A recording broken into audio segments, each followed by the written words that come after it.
नमस्कार दोस्तों, आप सबका हमारे YouTube चैनल में स्वागत है। आज मैं आपको हरतालिका तीज की व्रत कथा के बारे में बताऊंगी।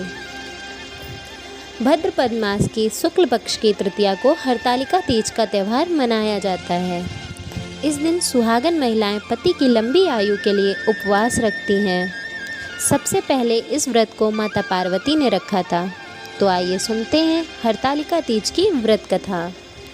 हरियाली तीज की व्रत कथा के अनुसार शिव जी ने माता पार्वती को इस व्रत के बारे में बताया। माँ गौरा ने पार्वती के रूप में राजा हिमालय के घर जन्म लिया। बचपन से ही माता पार्वती भगवान शिव को वर के रूप में पाना चाहती थीं। इसके लिए उन्होंने 12 सालों तक निराहार रहकर कठोर तप किए। ये सब देखकर उनके पिता बहुत दुखी थे। एक दिन नारद जी ने उनके पिता से आकर कहा कि पार्वती के कठोर तप से प्रसन्न होकर भगवान विष्णु आपकी पुत्री से विवाह करना चाहते हैं। नारद जी की यह बात सुनकर राजा हिमालय बहुत प्रसन्न हुए। उधर भगवान विष्णु के सामने जाकर नारद मुनि बोले, महाराज हिमालय अपनी पुत्री पार्वती का विवाह आपसे करवाना चाहते हैं।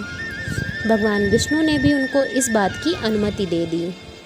फिर माता पार्वती के पास जाकर नारद जी बोले कि आपके पिता ने आपका विवाह भगवान विष्णु के साथ तय कर दिया है। यह सुनकर माता पार्वती बहुत निराश हुई। उन्होंने अपनी सखी को बताया कि वो शिव को पाने के लिए ये व्रत कर रही हैं।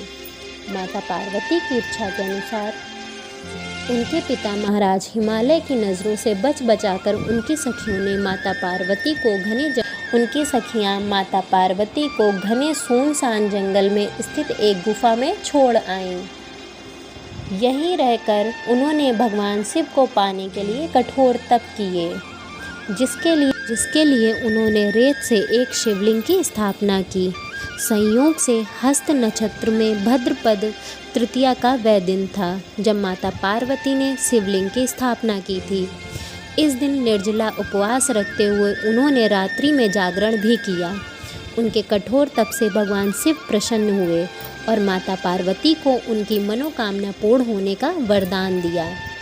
अगले दिन माता पार्वती ने व्रत का पारण किया और समस्त पूजा सामग्री को गंगा जी में प्रवाहित कर दिया। उधर माता पार्वती के पिता भगवान विष्णु को अपनी बेटी से विवाह करने का वचन दिए जाने के बाद पुत्री के घर छोड़ देने से व्याकुल थे। वे माता पार्वती को ढूंढते हुए उस स्थान तक पहुंच गए जहां माता पार्वती थीं।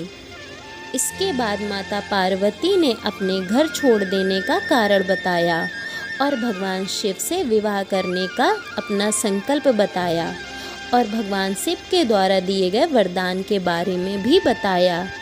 इसके बाद माता पार्वती के पिता हिमालय ने भगवान विष्णु से माफ़ी मांगी और वे भगवान शिव के साथ पार्वती के विवाह के लिए राजी हो गए।